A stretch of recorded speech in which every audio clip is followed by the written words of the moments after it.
Hindsight's 2020. I should have gotten this mod a long time ago.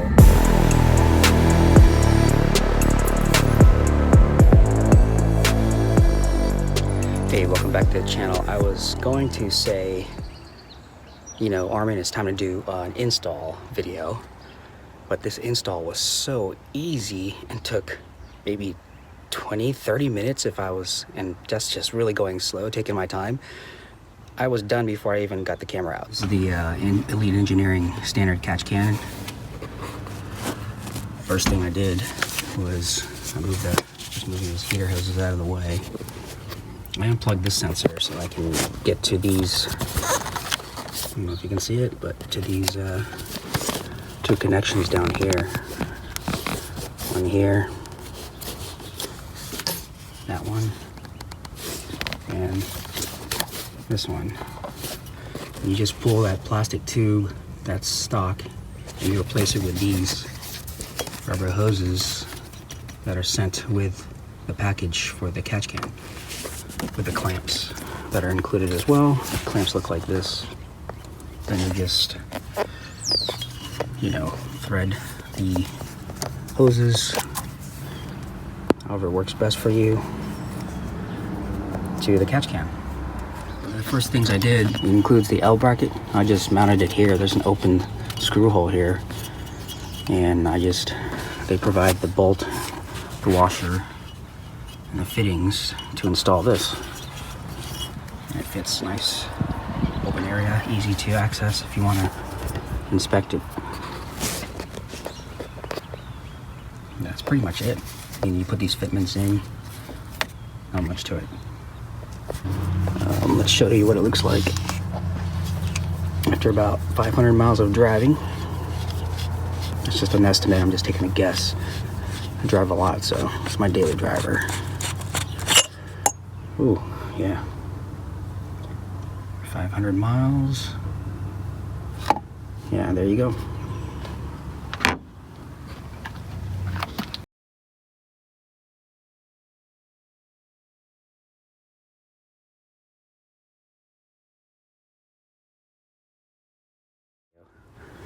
So much room in this engine bay.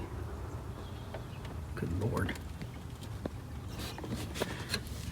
Here's a cutout for the air intake. I almost want to just chop it off, bring in more air. I just don't see if that's going to make a big difference though. But yeah, man, once that airbox is out, it's amazing what you can see in here. Throttle body. Alright, so I took out the stock airbox. This is the top of it. Or I'm sorry, the bottom half. Put it on the floor. So that's the bottom half. This is the part that leads to the front bumper, where all the air scoops in through that slot that I showed you, that deep engine bay. And if you care to know, this is where the other half of the airbox goes. I'll just rest it like that. And that's how it all kind of fits in together. That's the stock airbox. The breather tube is right here. Super easy to take off. You just need a little, maybe a tool like a flathead screwdriver just to pull it off using the tab. And Maf Sensor is here. This is gonna come off for the Roto-Fab intake I'm gonna put in. And this is for the mechanical sound enhancer tube. That's easy to do. It's just clamped. You just take a pair of pliers, I guess, or whatever, some tool.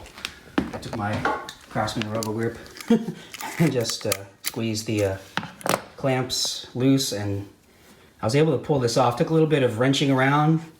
I did use a flathead screwdriver to kind of help guide it out and almost like peel it off in a way. Very easy, didn't take much time. And that's basically all there is to it.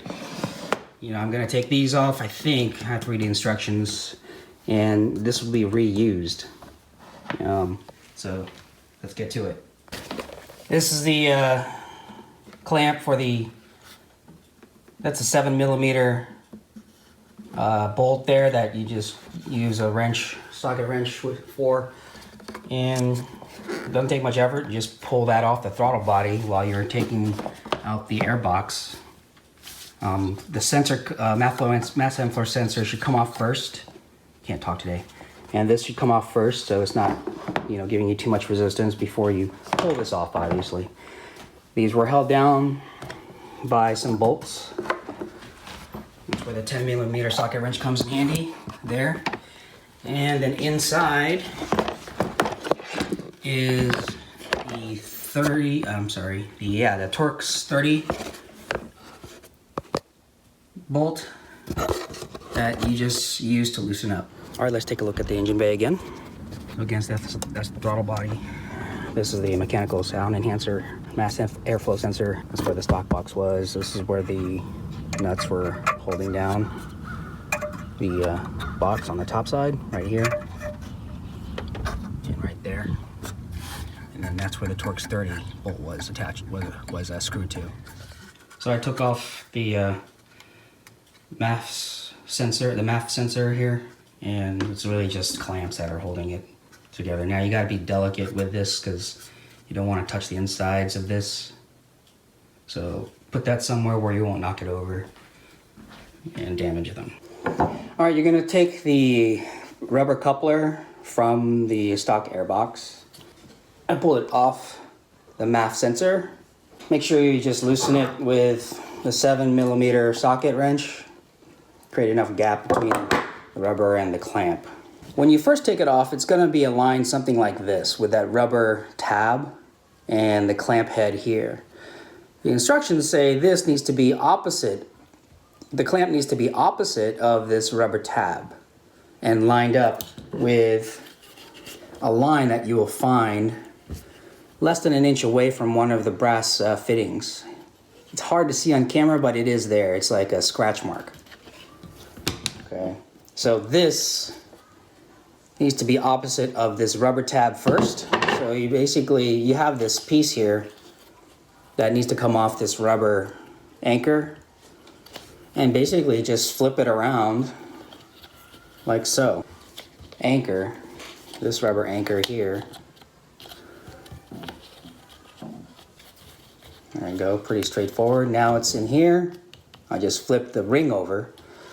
So now this clamp is now opposite of the rubber tab as per instructions. The clamp per instructions need to line up with that hash mark or that scratch mark here. It looks like a manufacturing defect, but it is not. It's a purpose. It has purpose to align your clamp head. You'll see the gap here. You can see that will seat itself around the airbox adapter. So I'm going to go and try and line that up. There we go. Next, you want to take your Maf sensor and line this up with the rubber tab that's here. Now you can apply some lubricant here or just dish soap to make it easier so you're not putting a lot of stress on this delicate piece.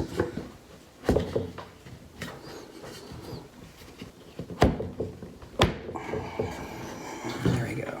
Occasionally this may go too far into this air duct or this adapter duct, and you don't want that, so you may have to slightly pull it out just so this circle doesn't go too deep into this cutout here. Next step is to take your 7mm torque wrench and just tighten it up.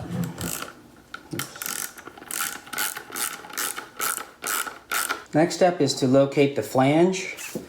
The airbox flange is this thing. There's a letter T mark on it, so be aware of that. You'll need your 5 screws, 1032 screws, should be 5 of them. And of course, the Roto-Fab airbox. The next step is the T is the top and the side that is against the airbox. So this T will go against the airbox here. The T side will face this side of the airbox. On the box, you'll notice a letter M right here molded onto the box, the airbox. So be aware of that as well. And the next step will be to open the lid of the airbox. Gotta be careful with your tools. You don't want to scratch it. 2 revolutions all around. 1, 2. 1, 2. 1, 2. This is a procedure they recommended on this note on the box to ensure proper opening of the lid. There we go. So once the lid is open, which I just did, you will feed this thing into here and install the Maf Sensor assembly through this box. It's gotta be gentle. Everything comes through the clamp. Everything slowly pull through. There we go. As such. And then you will take your flange and run that over the Maf Sensor. All right, so I haven't screwed anything in yet, but these are where those 1030 screws will go. That T that's on the other side of this flange is basically a marker that goes facing the top of the box, which is this direction.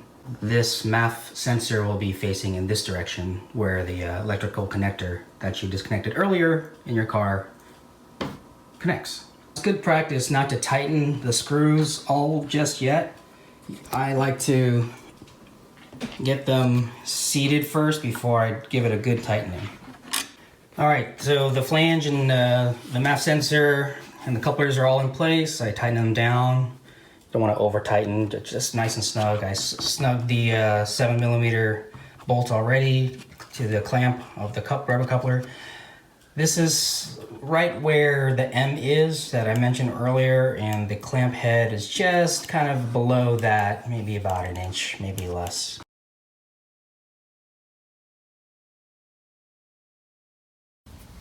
The spacer goes right there.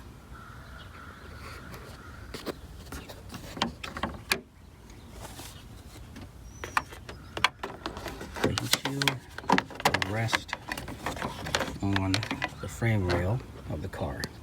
Alright, the heat shield's in place. The way it works, they ship the heat shield with a small hash mark. You probably can't see it, but there's a small hash mark here. As long as it's aligned with this factory bolt area, then you're good. You also have to make sure that the wiring harness isn't pinched by the heat shield. There you go. That's the wiring harness for the light that feeds through that slot. There it is. And that's the heat shield. Now for the inlet elbow, your breather fitting is ready to go in. They ship it with what looks like a hash mark, another indicator as to where the direction of this breather tube fitting will be facing and pointing to.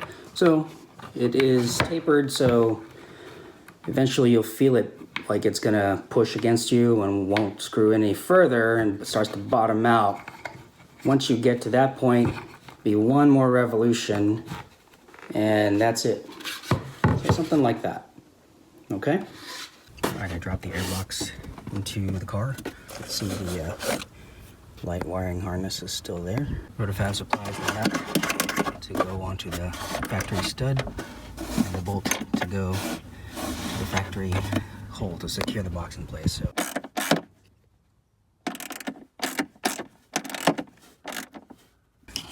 reconnect the Maf sensor, the mass airflow sensor. That's all there is to it. All right, now we're gonna install the air filter. First thing you do is I already cleaned the inside with a provided alcohol wipe, the inside of the flange, that is. And then you wanna do the same with the flange inside the airbox, so let's go do that. So this is one big ass filter. Okay, this is pretty critical step. You don't want this to be loose, so as you work your way around this flange, you want to make sure it's properly seated and it's not feeling loose as you tug on it. too hard because I haven't quite tightened this bolt yet, this clamp. But it feels, you want to make sure it feels like it's right up against the airbox, right up against the airbox, because you want to minimize any air escaping during the filtration process.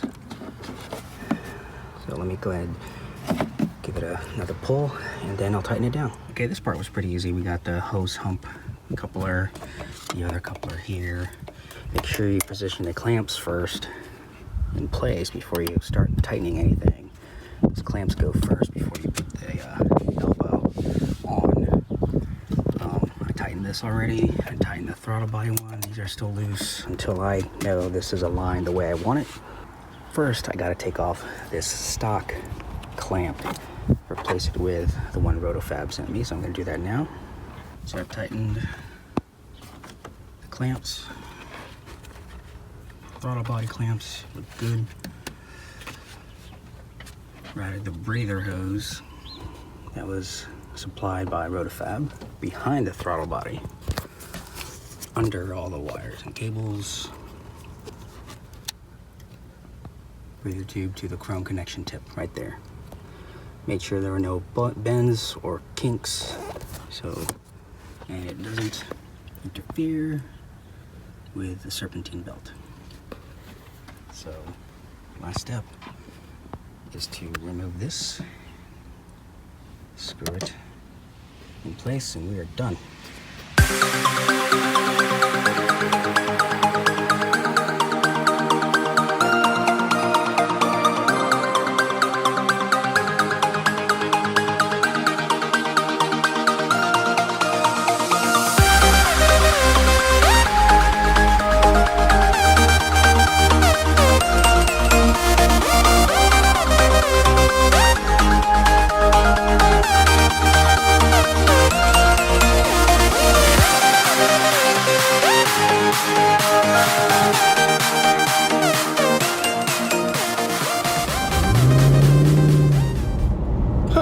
There is a difference,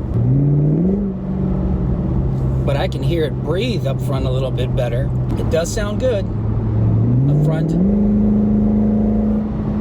Definitely feels like it's breathing through more. Whoa, there was. Yeah. Okay, that is different. Yes, that sounded awesome. Let's get a little bit more open road here. Give it the beans, as Sarah and Tim would say. Holy f***, yes! Yeah! Oh, nice! Wow, it sounds different at wide open, man! Oh, wow! I cannot wait to get my tune! I ordered the tune already for this from Livernois Motorsports. Gonna do the remote tune, probably just do the, I guess, the 93 octane as they call it, aggressive tune. Their claims is around 37-ish horsepower just on the tune with the Roto-Fab cold air intake. That's some serious gains for just that. Oh yeah.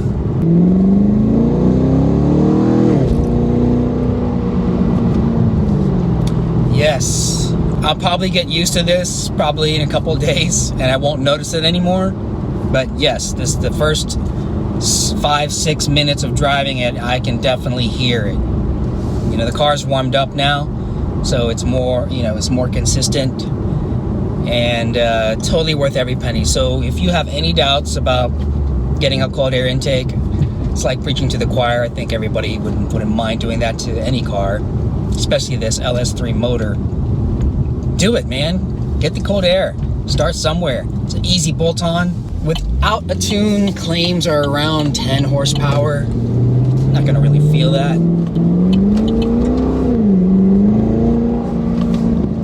Yes, it really, you can definitely tell it breathes. You can hear it. Now, I know what you're thinking. Oh, Armin, you think that breathes. Wait till you stick a long tube headers in there. Yes, I know. LS3 engines they're basically a gigantic air compressor. The more air you can compress and flow through the engine, the more powerful it'll be. I get it.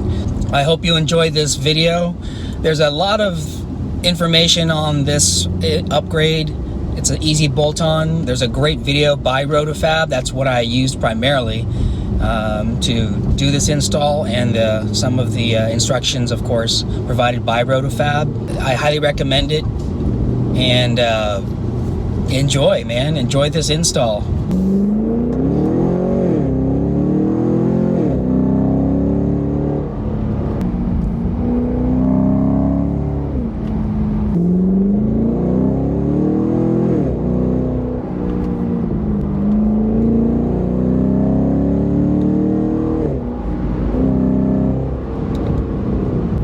In the 3,000, 3,500 RPM range, it really starts to kick in at 4, 3,500 to 4. It's nice. It sounds so nice. Thanks again for watching the Red SS channel. If you like my videos, please like, share, and subscribe. So thank you so much to everybody that has supported me. Thank you to my 2 Patreon supporters. Much, much obliged. Thank you so much. And we'll see you on the next video, because I got something really cool coming up. Oh boy, cannot wait. See you guys later.